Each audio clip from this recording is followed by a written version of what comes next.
بسم اللہ الرحمن الرحیم۔ شروع کرتا ہوں اللہ کے نام سے جو بڑا مہربان نہایت رحم کرنے والا ہے۔ حضرت امام حسین علیہ السلام کے شعر ابو الحارث کا واقعہ نہایت ہی عبرت انگیز اور ایمان افروز ہے۔ یہ وہ قصہ ہے جو نہ صرف انسان و حیوان کے درمیان محبت و وفا کی ایک بے مثال ہے، بلکہ کربلا کے دردناک منظرنامے میں ایک اور حیرت انگیز باب کا اضافہ کرتا ہے۔ ایک دن مولائے کائنات حضرت علی علیہ السلام مسجد میں خطبہ ارشاد فرما رہے تھے کہ کچھ لوگ گھبرائے ہوئے حاضر ہوئے اور عرض کیا کہ ایک درندہ یعنی شیر آپ کی طرف بڑھ رہا ہے۔ حضرت علی علیہ السلام نے فرمایا کہ بیٹھ جاؤ اور یہ کسی کو نقصان نہیں پہنچائے گا۔ کچھ ہی دیر بعد ایک عظیم الجثہ شیر آیا۔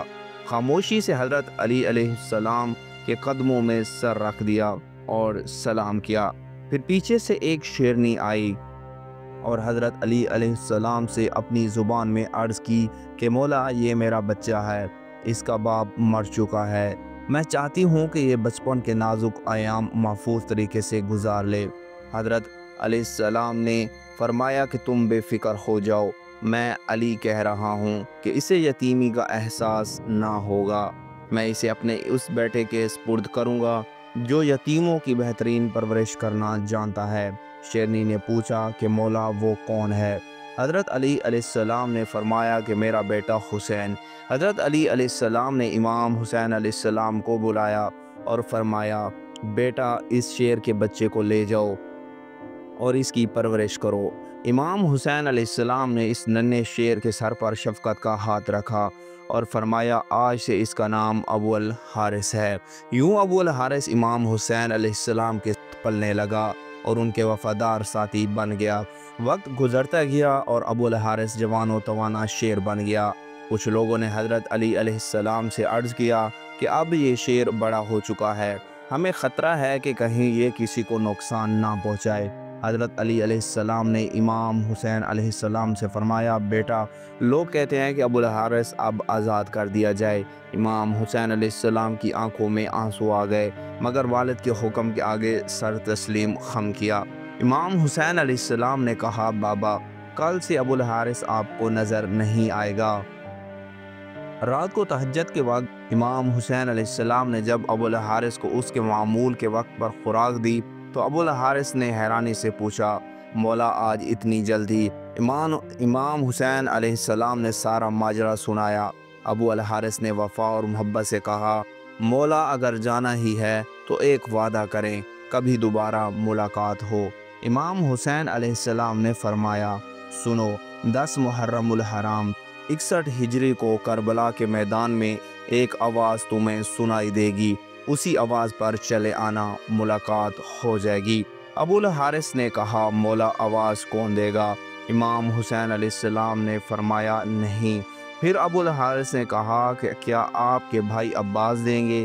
امام حسین علیہ السلام خاموش رہے، پھر اشکوں سے لبریز آنکھوں کے ساتھ فرمایا کہ میری ماں فضا تمہیں آواز دیں گی۔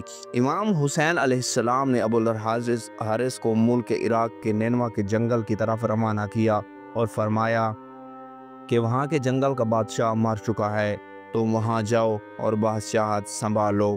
ابو الحارث روانہ ہو گیا۔